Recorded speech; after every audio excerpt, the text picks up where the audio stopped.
All right. Well, hello and welcome into another episode of the Counter-Sin podcast. This is the episode 69, I believe. Yeah.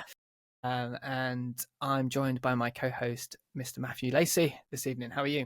I'm good, Jamie. How are you, mate? Yeah, I'm doing really well. We would usually be joined by our third co-host, Harry, but Harry is unfortunately not around this evening. He's away. No, he's away. But our listeners can join us in wishing him a very happy birthday because it's his birthday tomorrow. So yeah, I'm sure he will appreciate all the birthday love. Although when this comes out, his birthday will have been a week and a half ago. It's very true. Yeah, we are recording this a long time in advance. So yeah, he will be 1 year older by the time that this airs. But I'm sure he'll appreciate any birthday love anyway. But if you when you hear this episode, DM him to say happy birthday. Yeah, there you go. I'm sure he'll appreciate it. That'll make it last long. Yeah. So yes, dear listeners, you are stuck with me and Matt this week. So we're going to be rambling on without Harry and hoping that all of the tech works because he's the one that normally looks after all of that side of things. He presses play and record at the same time. And a lot of people listening to this won't get that reference, but okay. So today we've been sort of chatting off about what we want to talk about this evening, and we really wanted to dive into a topic surrounding teaching. So I have recently been doing quite an intense little period of extra teaching in comparison to my usual workload, and I've been got a few sort of thoughts surrounding that. But one question I wanted to ask you, Matt, you've been doing this sort of full time now for, did you say it's coming on 3 years? It was 3 years in August.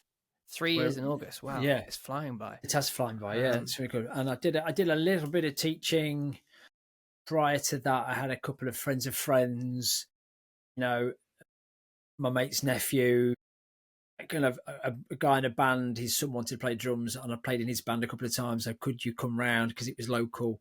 So I had done a little bit of kind of what do you want to call it? I don't know, hobby teaching or whatever. Okay. I'd done a little bit of thing prior to that. So probably 2019, 2020 is when I kind of really kind of started thinking about what I was going to teach people and where they were and what they wanted to learn. Right. But then it became, it's like ramped up in terms of this is the job. Yeah. August 22. Great. Yeah. But it's a lot longer for you. Yeah. I was, this is kind of where this is coming from, really. I was thinking about it, and I was teaching a student a song out of the rock school syllabus, and I was just thinking, oh man, I was enjoying it, but I was like, I've taught this song for about 15 years now, and I know every bar inside out, and I can do it with my eyes closed. Like I was just sort of reminded of those early days when I first started, and the type of lessons I would be attempting, and sort of techniques I was trying, or the resources and the materials that I was using, and just thinking about how different that is now, and that sort of journey that I've been on with it. And I was just wondering, even in the short amount of time that you've been doing it, the 3 years, has your approach changed at all? Like since those early days of teaching your first drum lesson? I mean, quite interesting to start there. What was it like teaching your first drum lesson? Once you kind of thought, I'm doing this like full time official I'm a drum teacher sort of vibe. What was that like? It was it was a bit kind of. I think there was I put an expectation on myself, or a pressure on myself, that now I am, quote unquote, a professional drummer. I much prefer the phrase full time. I prefer, because I think if you say professional, I feel like I'm trying to include myself in the ranks of the type of people that you go and see at the drum show. You know what I mean? I would not include myself. But as a full time drummer, someone who does it for a job, I think there was a kind of a little expectation, kind of almost overnight, really, that I need to know everything. I need to know everything that's ever been played on the drums inside out. And also, one of the things I picked up from being in a Facebook group I was in, actually, and I think I don't not in that group. I don't go in that group very often, but in terms of I know the learning experiences that I've had on the drums, the environment that I've had lessons in, and we assume as drummers, long-standing drummers, that we're being held up to comparison by our students, when actually a beginner coming to they don't know whether you've got a student with two, they don't care if you've got the top of the range mics, you've got two kits set up in a studio, you've got playback, you've got speakers, you've got interfaces, what you've got 30 books to choose on.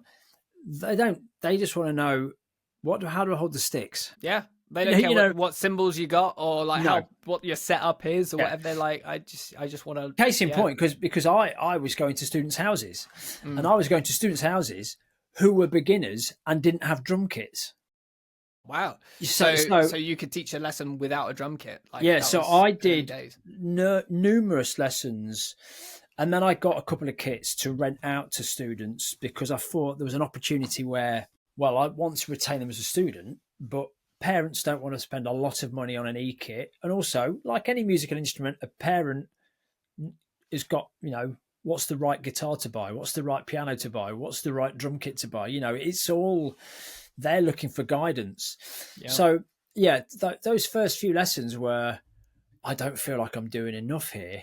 But actually, I got into a spiel with, certainly with our young students, about kind of thinking about mnemonics and rhymes and things that are easy to remember, that they can make sure they're holding the sticks properly, and how we're counting to 4, and the number of times I ask people or kids, how many, what's your favorite pizza, you're going to cut the pizza into 4, what we got now, the quarters and the eighths conversation. I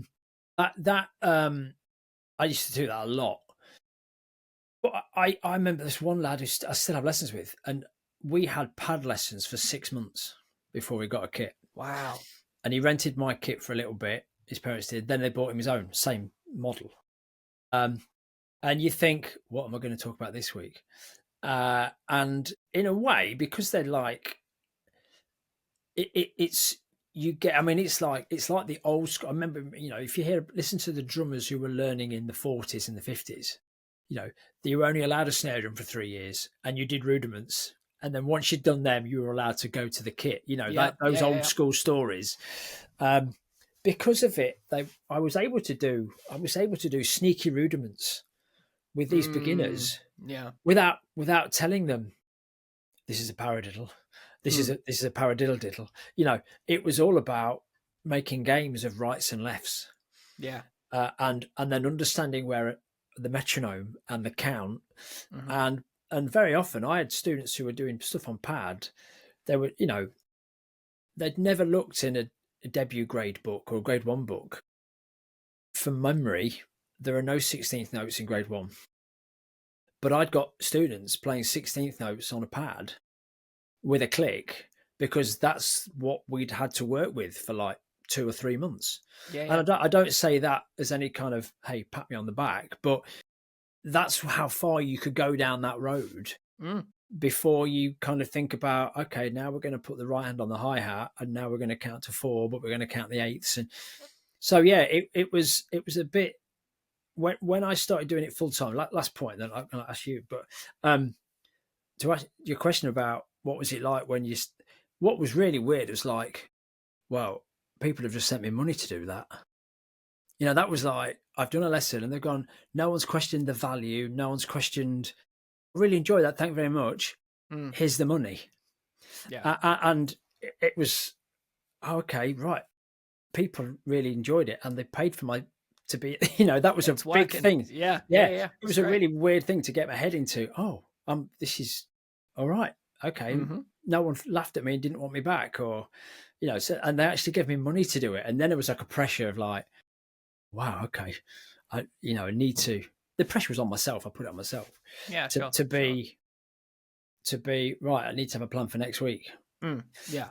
But how was that for you? Did you have plans for people? I know you started in one part of the country, built up a school, or built up and then went somewhere else. How much of it was bringing did you have a routine as such for beginners with this is the journey I'm going to take you on, or were you thinking about what the age of that beginner or whether the student of any ability, what they wanted to do and kind of take them on their journey, or how much of it was your journey, how much of it was their journey, I guess? Yeah, no, that's a good question. I think because I started quite young, like I think I started teaching for money when I was like 15. Wow. And that was like, it would be like a friend of a friend, and it would be like occasionally, and it would be like, I don't know, a fiver for half an hour or something. I would just, which for a 15-year-old is quite a lot of money, really. Like, that was 2 pints back then. Yeah, absolutely. Not that I would have been in the pub spending it at 15. Absolutely not. But yeah, like I kind of started there, and I don't know whether you kind of default to this as well, or defaulted to this when you started, but I just sort of did what I taught the way that I had been taught. So, I had grown up doing a bunch of rudiments and stuff, also going through the grades, but kind of doing things around the grades as well. I was sort of playing a lot in church, and I was just kind of basically pulling all of my experience with those little bits and trying to present it to a beginner. And I kind of felt actually not confident, but I was happy to teach a beginner. I think I was probably, I think at the time I was about grade 4, in terms of like, I was working on that as a grade.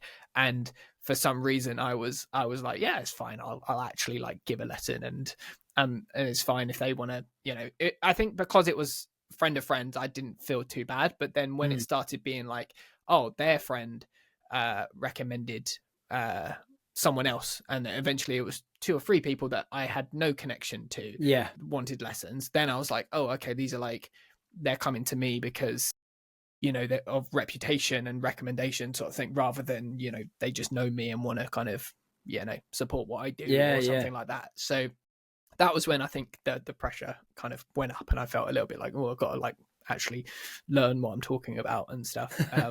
But yeah, I mean, I don't know, maybe I've got a little bit more of a I was just happy to go with the flow. I think I a lot of I have a few students that go, oh, I'd quite like to do some teaching. I'm like, do it. And some of them are like grade 7, grade 8 and beyond, and they're really nervous to even start. And I'm like, oh, I started pretty early. Like you should just go for it. And I meet a lot of drummers that are just like, I don't think I'm good enough. I don't think I'm qualified. Don't you need some sort of like teaching like qualification or what, a certificate to sort of say that you're able to do it? And while I obviously think that that sort of stuff can be helpful, I think that really just getting in there and having experience and doing it is what's going to kind of really kind of form the way that you teach and give you that confidence. So I just sort of started teaching kind of mnemonic stuff that you mentioned. I'd do that, I'd get some drum fills going, the basic grooves and whatever, and then I just sort of nudged them towards sort of the graded material, not because I was like, you must do grades, but because that had been what I'd done, and it got them playing along to music and got them playing along and like reading sheet music and kind of doing stuff, which actually felt like they were playing drums, especially if you have a student that, I don't know, doesn't listen to music, or they listen to music that is far too difficult for them to play, which I've got a couple like that at the moment, that I really want to play along to, like whatever, and you're like, look, that's funny you've said that. I've literally got a student who was like, I love Tool, and they're like, I really want to play, but I can't. I'm like, nor can I. I'm sorry, I can't help you. So here's Danny Carey's number.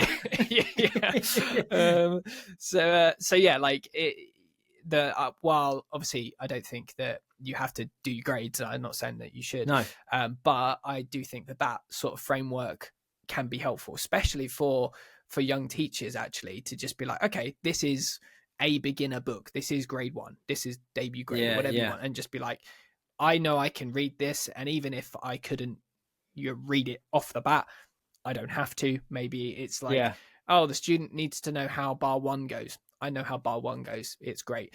Yeah, You know, and I can just do that. And, you know, I often say, I don't know if this is bad or good, but I often say to my students that want to start teaching, I just say, as long as you're one step ahead of your student, you yeah, are the yeah, teacher still. yeah, You yeah. know, so Yeah, half as long as you're half an hour ahead, like the one yeah, lesson. Yeah, yeah, yeah. no, absolutely. I So think it's a fair point, and it's really interesting because I never struggle. I can go into performance or kind of presentation mode. So the confidence, because in my old world of technical, corporate training, mm, you learnt the material and you had to stand and talk for 3 days, and it was never so. The presentation or having confidence in what you're saying was I never had an issue with. mm, And actually, but that is a set prospectus. That's a set of information, which is 3 days or 2 days worth of a training course or whatever. So there's a start, there's a middle, and there's an end. But with this, with drumming, there isn't a specific start, middle, and end. So mm, it's not like you can sit here and go, "Yeah, I know everything. I know all of the stuff, and now I'm going to teach it," because it's very different for everybody. But so if where do you talk about? Because I think you started at a very early age and probably had a more kind of academic or theoretical knowledge than I did when I started later. So I had a few lessons when I was younger, 14, 15, 16, mm, but then didn't have lessons at all and was self-taught. So whereas I think you talked about having the grade books experience, the lessons you've had as context, because there was no grade. I didn't do grade books when yeah, it wasn't a thing. It was a felt tip pen on a piece of paper. That was the chart. I didn't have that backstory of theory and reading knowledge and a broad context of playing a lot. Although weirdly, I was in lots of bands when I was mm, 16, 17, or yeah, one band that's cool. specifically. But my playing is self-taught. That having that kind of, oh, I need to read this and I want to understand it. I really pushed myself before I went full time to really accelerate that side of my knowledge of the drum kit. Yeah, Learning reading to a mm-hmm, point, like you say, I don't need to sight read grade one. We're mm, doing one bar at a time. yeah, I mean, I can sight read grade one, but I mean, it's not like I need to be able to play a piece from start to finish. But that meant that I didn't necessarily have the breadth of information to talk to those students, because my perspective is when I get people that can play, and I'm really there to think about, well, how does it feel? Is it the right musical choice? mm, So, but you're not having those conversations with a beginner. So it was a real kind of, I had to kind of get myself into a frame of mind where I need to make sure that's again why I started nudging people towards the grades. mm, I didn't do grades till much later in life. And I always say it's not the measure of the player. It's not there to say someone is a quote unquote better than someone else on paper, mm, but it does give a framework that actually I found really useful. So when I've got people that are learning, I know, well, I can do these paradiddles with you, but actually we don't need to do them as 16th notes at this stage because yeah, we're not there yet. mm, And it does give you a way of staging, and it gives me that framework like I would have done in my corporate days. I would mm, have had that. This is day one. This is day two. This is when we go for lunch. This is when yeah. the end of course test is, and all that stuff. So yeah, it was as helpful for me Mm. as anything else. It gives you that, if you can start spotting those patterns, like you mentioned earlier, like there's you can't spot any 16th notes in grade one. Similarly, if you're in the debut stuff, sticking with the rock school stuff specifically, there's no fills, there's No, there's no toms, there's no no, crashes, and there's no open hi-hats, and so you kind of know, like, okay, so even if you have never played these before and you're just looking at these books and looking at the music and how someone else has laid out the progression, you can see, like, okay, so let's just start by playing eighth note grooves and changing the bass drum pattern. We're not worried about 16th notes, we're worried about open hi-hats, we're not worried about crashes and playing fills around the toms or anything like that. We're just getting some basic coordination going. And then when you can do that, okay, right, now let's add a crash cymbal, and there's a progression, and I think that's something which over the years I've done it, I've slowly, I always feel confident when there's a beginner comes in now, because I'm like, I know the system, I know the route.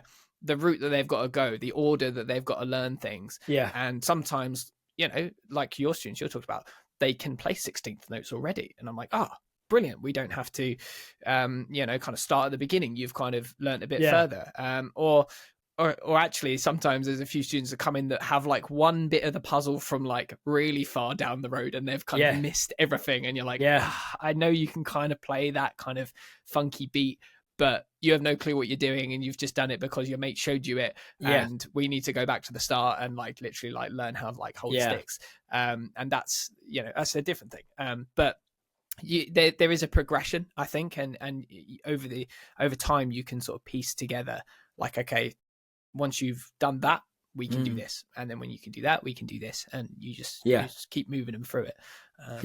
It's I found that what has changed, I am probably, so I'll give context. I've got about 35 lessons a week. Most of them, well, not quite half, do hours 5, probably 12 of those, 13 of those are in primary schools, teaching 1-to-1. And then I've got kids between the ages of 9 and 12 that I teach privately. Then I've got a couple of slightly older kind of teenagers, and then I've got adults as well. And then on Saturdays, I teach a mixture of kind of kids who are 10 to 12, 11, and then also a couple of 3 adults. So that's my makeup of the week in terms of the number of students. Monday to Thursday and Saturday mornings, that's my diary. And what I found, not so much with the adults, but with the kids, I certainly started off with like, I'm there to help you play the drums, and this is how we get on. Oh, you've not had time to practice. Okay, well, let's practice this week. And then after a while, I've now, no, you got to practice. And I'm far more kind of draconian now, because this is with the kids at school, because I very rarely meet or see or hear from the parents. But when I go to people's houses, and I've had a conversation tonight with someone, with the dad, how's he getting on? He needs to practice. And he needs to not tut and roll his eyes when I say we're going to put the click on, and I will say this in front of the student, and I'll say, look, because what I've wanted to do early on was I don't teach kids like kids, and I don't teach adults like adults. I teach everyone like drum students. And I might have to explain to a younger student who's in year 7, or is 11 or 12, I'm just being really open and honest, and we're having a grown-up conversation about what you need to do. Not me telling tales to your dad. This is not me, No, you're stating facts. Yeah, I've said this to you, didn't I, upstairs? I said this I said this to you at the kit. Now I'm saying it to your dad, so everyone knows where they stand. And I found that being far more kind of open book, but I don't use the word strict with them. I say picky. I say, I'm going to be picky about that, because are you counting it or are you guessing it? And I found that rather than be kind of nicey, okay, well, all the best for next week. And I now say this is, and I write tick this box when you practice on Thursday night, tick this box when you've practiced on Friday night, tick this box, and you're going to, how many, because I found if I don't move that on, and I don't force that issue, force is the wrong use of word, but you know what I mean. We'll be doing the same thing in 4 weeks. And actually, I want you to be really good. And you want to play an assembly, we've got to get on it. It's not going to come to you for nothing. So I do kind of push the work ethic bit and the practice bit. And when kids say, I've not had time to practice, what have you been doing this week? And they list their things, and they go, oh yeah, and I was playing video games. Well, that's not important. You should have been practicing. So I do it tongue in cheek, but I do take the line where, it's not going to get any easier if you don't do it. Yeah, You know, yeah. it's just not going to go away either, because without You're, this, we can't move on. yeah, no, that's absolutely fair. I think, I don't know. I maybe wish that I was a bit more picky or strict with my students. I think I maybe take the stance a little bit more of like, I'll always be like, how's drumming going this week? Right?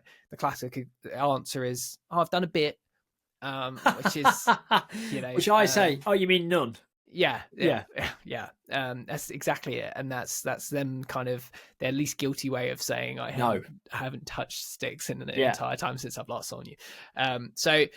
But I think maybe in my head I get a little bit more like, don't expect the lesson to be any more exciting.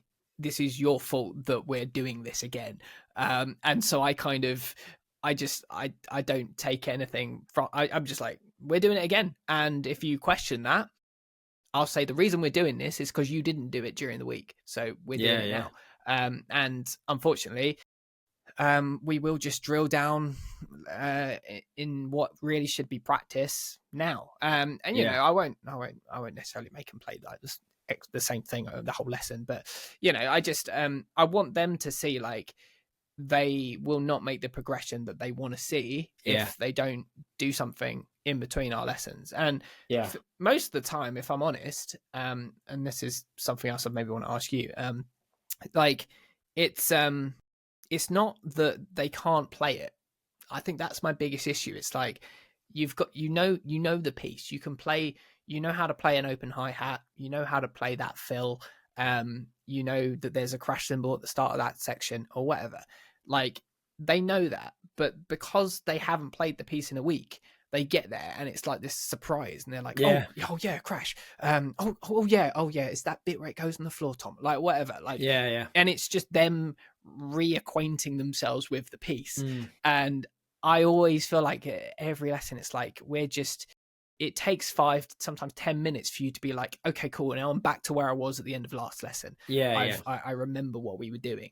And I always say, like, if you'd done that 10 minutes at home, it's not really much more than just playing the song through once or twice. It didn't even need to be good. You just need to like remember where the hard bits are. Like, that's going to be better than nothing. And just trying to take them on that journey a little bit and just sort of say like, it's like this cause and effect sort of idea, rather than me just like moaning at them, every week. Otherwise I would be moaning to literally everyone every single lesson, because hardly anyone does it. Yeah, no, I agree. And I had, funny enough, today I had 2 students in school I go to, one in year 5, one in year 6. And they have practiced since last week. I've said, right, so I'm going to put 7 boxes here. You're going to do this every day for 3 minutes. And how many minutes will that be? And I always put maths in. I always do geography questions with them. I always kind of sprinkle it with stuff, Yeah. And sure enough, they've done the work. They've ticked the boxes and they've practiced. And they've come to today, and I said, look at that. You nearly played the whole song at the tempo. 2 pages, like the 2024 Rock School debut grade or whatever. And one of them's playing Yellow from the 2018 syllabus. And we're nearly there. And so I could focus the lesson. Right, great. Let's do this row again with the click. We're around the song, let's play the click. And sure enough, it's kind of, one of the students, young lad, he's like, look how quick I can play it. Yeah, but the song's at 100 and you're trying to play at 130. Yeah. Because he thinks, and again, it's this thing like not done it in a week. It's because there is this, I think, and I mentioned this a few episodes ago, but kids have this thing where they think it's like a maths question. Like, I've answered the question, don't need to do that now. Whereas, no, you can do it once, yay, you've got to do it again, because it's got to become something that and I will sit there and I will play while talking to them. Why can I play this while I'm talking to you? Because I'm not having to think about this. And that's where I want you to get with the piece. Not be, oh, I've done that once, I can do it. Next week, wake up call.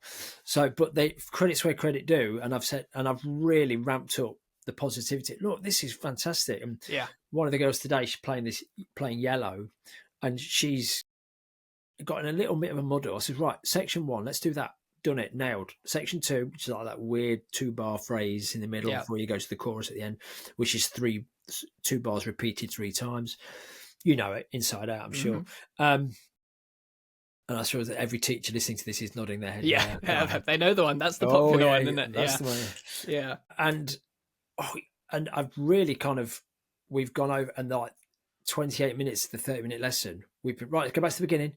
And we've done it with a click. I said, right, let's do it with the song. Of course, the song tricks up people's ears and they go, oh, this sounds weird. Yeah, so have you got it downloaded? Right, let's play it with the song at home. And it's been nothing but great. But this is like 28 minutes of focus now because you're nearly there and just trying to gain as much ground in that 28 minutes that I know without the practice would have taken the next 4 weeks. You know what I mean? Yeah, 100%. Really, I said, and I get really excited for them. We're nearly there. So great when they do it, but it's getting kids to go like, you know. I'm the same with you. Like if they've practiced and it shows, I make such a big deal out of it. And you know, just be like, remember how you played this last week and what you're struggling with, and now look at you, and just like reminding them like how far they've come, because I think as well, like, and we're the same, like when we're playing, like it's really difficult to notice your progression week by week. But you know, it's another reason why I take pretty extensive notes throughout each lesson, because I want to make little kind of milestones of like, oh, we reached 85 BPM here, when you know, that's like, and our target tempo is 100 or whatever, or you played this 4 times instead of, you could only manage it once last time, you know. So it's little things like that, just so you can literally see the progression as you go in real time. And I think that's really important for them as well. You know, just noticing their progress for sure. So on that, when you're making notes, so I know you've been teaching on behalf of a couple of other guys for Kyle and AJ in the last week or 2 weeks or 3 weeks. Shout out to Kyle. It looks like he's had the most stressful tour you can possibly imagine with everything that's gone on. Absolutely. But so they are not your students as such. No. So you're making extensive notes for your students and you're marking that progress. How are you playing that when you are in effect depping teaching and you're turning up and maybe you've never met the student before, and we've had that before, where you had that this week or last week?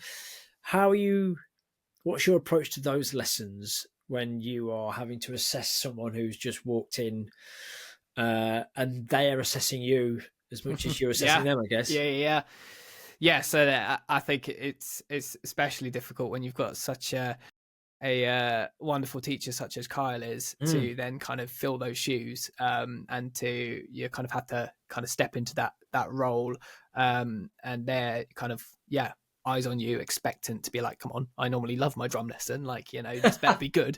You know, and I think I've probably built the reputation. I don't know if Kyle will sort of agree, but like a lot of his students just like, oh, you're gonna make me do the technicals, aren't you? And I'm like, oh yeah, we're gonna do some rudiments because it's something you've been ignoring, and you spot the rock school examiner.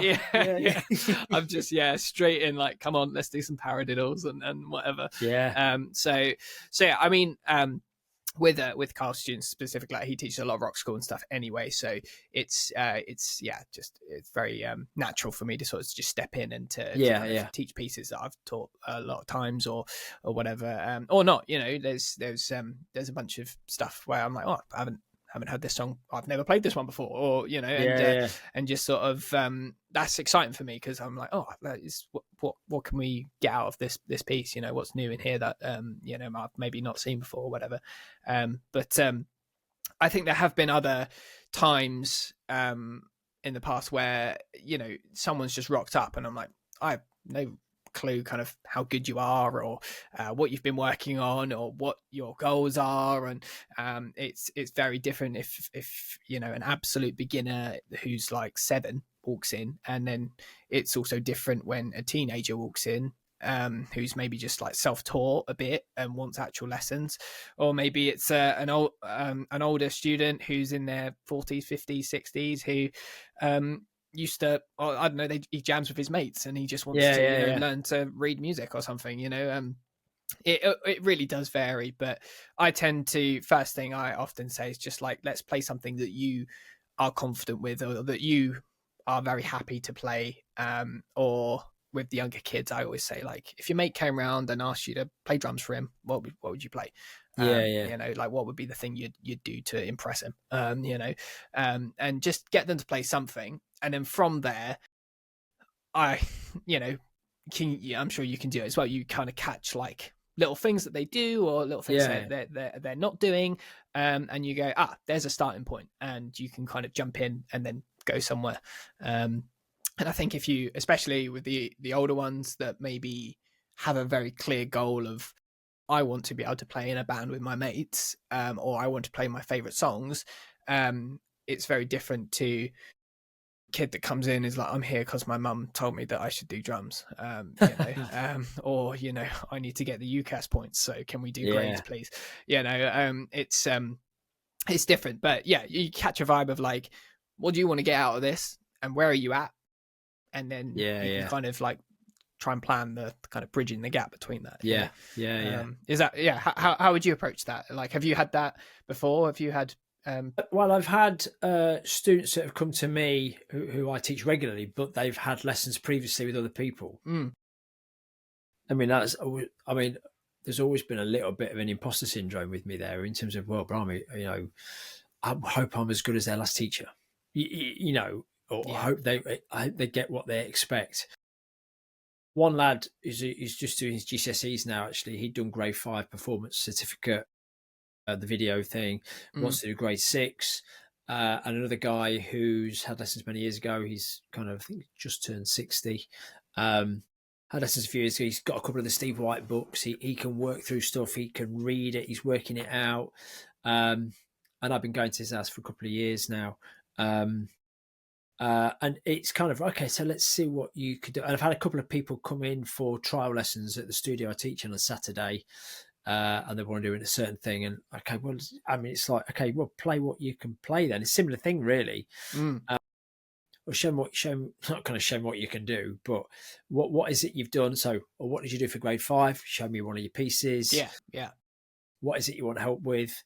Again, I touched on it before in other episodes, but more of a kind of, to start with, even more coaching, because you're trying to work out where they want to go.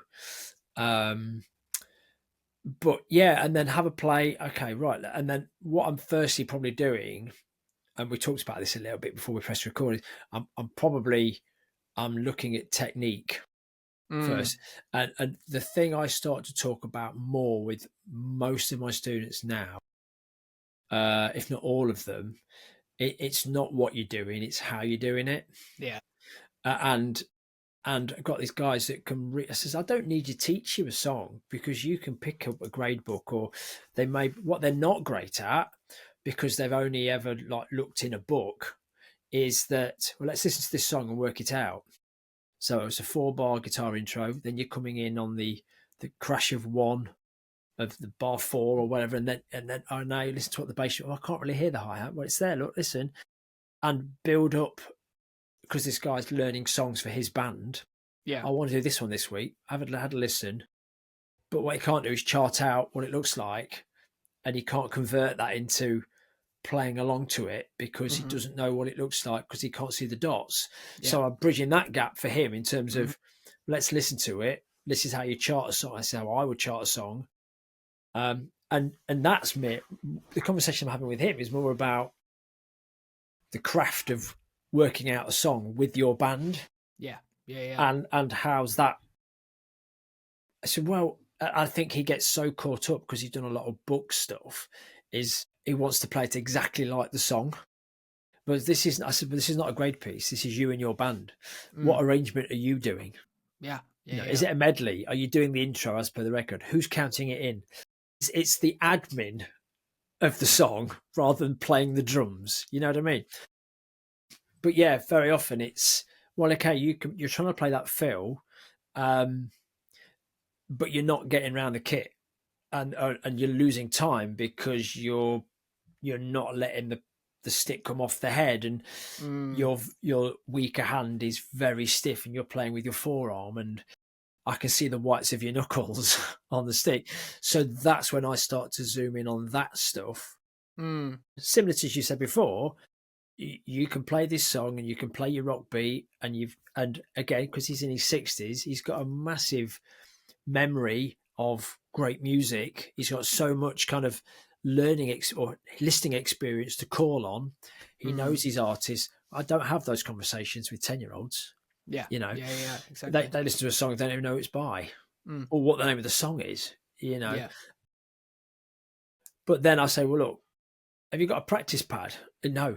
Right. So you need to get a practice pad, and we're going to, so weirdly, I go back to similar MO, what I would do with a kid who hasn't got a kit, but has got a practice pad, but we need to get you flowing and being able to play really consistent accents, first notes, doubles, singles, and I take them on a bit of a rudiment journey, and I don't know them all inside out, back to front, like a pipe drummer, but you know those essentials, and I think that I think I was having this conversation actually with a student today, like how there's a lot of people that I see a lot of, both in exams and in a teaching sense, like I see trying to play like a grade 6 song, say for example, but they haven't learned the kind of the technique that you need in order to execute the grade 6 elements of the song. And so that might look like they can play the tune, they can play all of the rhythms and stuff, but they really struggle to do the double stroke roll in the middle of a fill or something like that. You know? And technically I can kind of get through it, but there's always just like one little bit, and as you were saying earlier, that's often, it's unfortunately just sitting there on a pad practicing your doubles. Like that is what's going to unlock the thing that you can't do. And it's not rights and lefts, it's not speed like with the track, like it's not you know, that sort of thing. It's not reading, you know, you understand what you've got to do. It's not like playing it on learning to play it on the right drums, you know, all of that. It's just it's lack of facility. You're learning the mechanics of it, and unfortunately, and I think this is where my teaching has maybe changed the most over the years, is that previously I wouldn't really pick up on that, or maybe I would, but I wouldn't want to target it too much. These days I'll see the issue that is kind of almost like influencing the entire of their performance, and go, right, we're not going to play that again. We're just going to do this one thing. And you know, I did one the other day where I was like, okay, you're trying to play, I think it was like Sweet Home Alabama, and in that you've got the 16th note bass drum, and they were really struggling with that 16th note thing, quite common, and I was like, okay, you've got to play that at speed, and I was like, right, we're just going to do right, left, kick, because that's going to get you to play 2 fast bass drum strokes. And then, you know, if they're a little bit higher grade, I'll maybe teach them maybe like a sort of sliding technique, or just a way, there's like a heel toe technique you can do to get 2 smooth notes, smooth balanced notes. And then you apply that to fills, you know, your sort of right, left, kick type fills, linear style fills. You apply that to 16th bass drum figures in grooves, and all of a sudden it feels more balanced, and you're in control. But that isn't going to be just you playing the groove over and over, until I'm like trying to force it out. You need to take a step back and be like, what is the actual issue?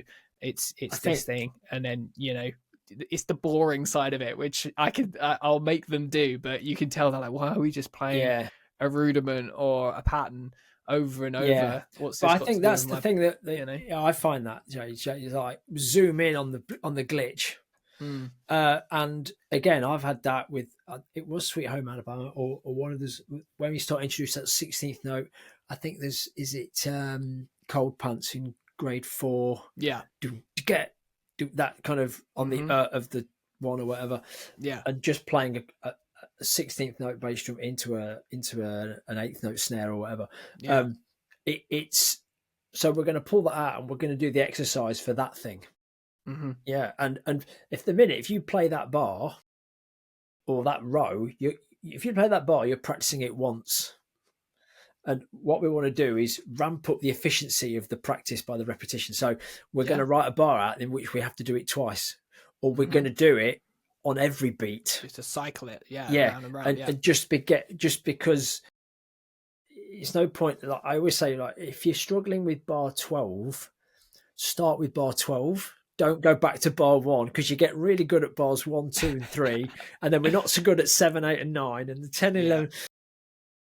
It's having that, again, that I guess when the students are in it, if they don't know how best to learn it, they just start again from the beginning. Whereas I think that our role as teachers is to go, right, well, let's pick out that bit.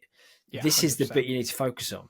You know, I try and tell them, like, your practice, and we all say this, we said it on the podcast before, like, you shouldn't sound good when you're practicing. Like, it should sound terrible. So, you know, when you sit down to play this piece, you practicing this piece doesn't look like, oh, I played it once, that's it. I mean, I say that, I'd rather than play it once than nothing. So at least they will have, you know, played. Yeah. So good. But I think if you are going to practice, go like, that's the bar I can't do. Like, you know, this is the exercise that my teacher told me that I was going to do that would make me better at this bar. So I'm going to do that. You know, that's what it should be. It's often just little, like, I don't know, little pressure points throughout the song. Yeah. It's only 2 or 3 normally. But I found that with like a student who's done, like, anyone who does the performance grade, so they just play the pieces, and they want to do grade 6. It's like, is it pop it in the top? And it's like there's the little 30-second note in the fills. You know, it's 4-eander, but with a double on the E, as it were. Again, it's because they're not looking at the technicals in the back. It says this is the page that's giving you the ammunition to play the songs. And thinking about, and I get more and more not wound up. I get excitedly wound up about, right, let's get on the pad. Let's do it on the pad and make it really clean and really clear and really specific, rather than, like you say, tensing the forearms and leaning forward is never going to help. And ironically, for someone who's not necessarily, I've had to work really hard on me being relaxed as a player, and I'm not the most relaxed. I don't have a laid back disposition as a person, but being relaxed is probably the one conversation I have with all students consistently. And how we're going to isolate those hands to make sure we are using our wrists and not our forearms. It's all that mechanical stuff that is what I tend to focus on a lot with most of my students, because they can't understand why they can't play quick. Yeah. Oh, absolutely. And you see them sit down and they try and muscle out with their arms, and then I'm sitting there going, look, if you want to play fast, you got to use the smaller muscle groups. That means playing with your wrists. And if you want to go faster than that, you're going to be using your fingers. I'm like, and I'll be like, look, and I'll like blur out singles at like 180 beats per minute, and they're like, whoa, and I'm like, did you see me move my arm? And they were like, no. And I'm like, oh well, then we need to start for that, you know. So, you know, just showing them all that it can I don't know, it can feel a little bit boring, I think, for them.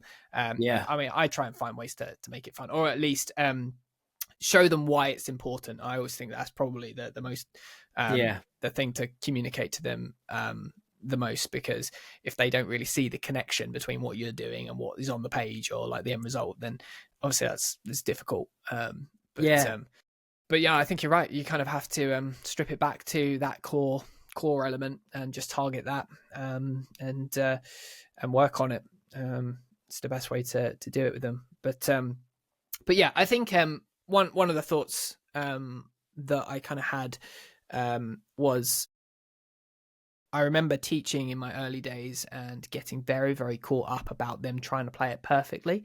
And even a beginner just playing like a basic fill around the toms, I was like, right, they were playing it, the rhythm, really well, and they played the drums in the right order and they played it in time, but they got the wrong sticking. And I would be like, this is really annoying. We're going to keep doing it until you've got the right sticking. And nowadays, I don't worry about that as much. I'm more, I tend to kind of go, that isn't the thing we're working on. Like, if we're working on your timing, I don't really mind what your sticking is. I'm more concerned about the fact that you can't hear it in your head yet. So, you know, I'm sort of learning that, like, this isn't a sticking issue, this is a timing issue, or this isn't a timing issue, this is what drum you're playing on. Sometimes they're just like, I just don't know the order. Some of those like fills at the back of the book, they're kind of like, oh, is it the mid tom first or is it the high tom first? Like, I'm like, there's no point in trying to, you know, get rhythms and stuff if you still don't know the order of the drums that you're trying to play. So, you know, just trying to really see what the issue is early on rather than trying to kind of get everything all at once. I would agree with that. I would agree with that because I mean, I teach a couple of left-handers. So I switched the bass from a snare to electric kit, the hi-hat pedals around, switched the pedals around, but the kit. Electric kit, wow. Swapping, that must be a bit of a pain doing it. Well, no, because it's just it's a module. It's an Alesis Nitro Mesh Pro thing. So I guess you could just swap the snare and floor tom around. I don't plug them differently. Yeah, plug them differently, but just move the pedals over so they play open-handed. Okay, yeah, with a snare in the normal place, as it were. But again, this kind of mechanics of getting around the kit. So I used to be, so this is going to be right, left, right, left, right, left, right, left. And now I go, so think about the drums, where they are. Let's make sure we know. Okay, so we're going to play 2 on that drum, 2 on that drum, 2 on that drum. And then I used to get really like picky. No, we're going to flow right to left. We're going to go right-hand lead. Sorry, we're going to go left to right. So we're going to be right-hand lead. And now I see what they come up with. And I go, okay, so you did that and you have gone there with your left, but then you've come under yourself to get to the left. So how could we do it more efficiently? And it might be that actually they might go right on the snare, left on the high tom, right on the mid tom, left on the floor tom. And if it's in time, I'm like, great. And again, I've had to go, you're right, Jay, because you can't, I saw 6 problems with that, but actually we're only addressing one thing at the minute. So that's the thing we're going to talk about, not and as well you can see thematically, like with their playing as a whole, what they might struggle with. You know, I think there are some that like you understand this, you can read it, but you're ignoring the click. That's a classic one. I get they're playing, but they're not listening. They're just reading the notes, playing them perfectly, and they get to the end, and I go, "How was that?" And they go, "Oh, it was great. I played it perfect." I'm like, "Did you listen to the click at all, or realize that the music stopped like 2 bars before you did, or whatever?" You know. So in that case, it's like I don't really care about what you're playing, like the sticking, for example, of that fill. I'm so much more concerned about the timing. You know, I think I would previously get a bit bogged down, but it must be right. You know, it must be official, and it must be. But I think I'm a little bit more like just baby steps. Like, let's work on this thing first, get this sorted, and then down the line, those things fall into place a lot easier. You know, once you've actually, it's like when you learn to play double strokes, like suddenly so many things are unlocked because you've learned that one thing. You've then got bandwidth to focus on other things at the same time. I agree. I'm just conscious of the time, Jay, but I was just saying, if you got off the top of your head 2 or 3 things that you always say to all your students as a consistent best practice thing. So for me, give you a bit of thinking time. I always talk consistently to students about counting out loud. Then I say practice with a click. Yeah. Because you're learning the sticking, or you're learning the thing, but you're also listening to a click. So you're improving your listening, you're improving your timing. And I guess the third one would be going back to playing mechanically. How are we doing it? Not what are we doing? I can demonstrate quick 16ths with terrible technique, but I'm not going to do anything else than play terrible 16ths on a pad. So that's the 3 things for me in terms of think about the how, play with a click, and if when you're in the learning a groove or whatever, count out loud. That would be my 3. You don't have to give us 3, but and they're really good different. 3. Yeah, no, I love that. I would probably I've definitely given the same advice. I'd say maybe for me it would be like play, like just actually play your drums between now and next week. Yeah, that would be great.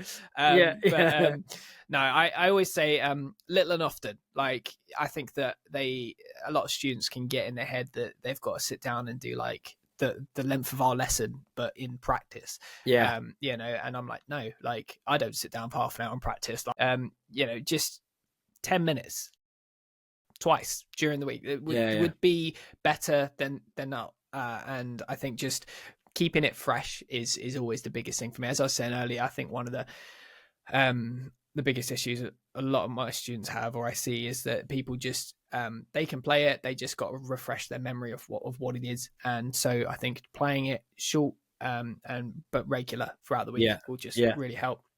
So little and often, and then listening to music is the other one I often say. So just try and listen and work stuff out.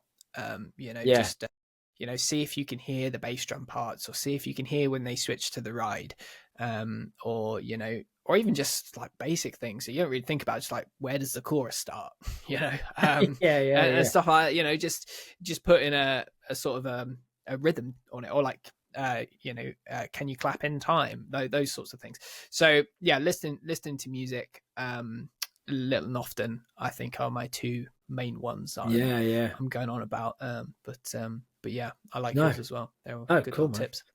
Yeah, great. Wow.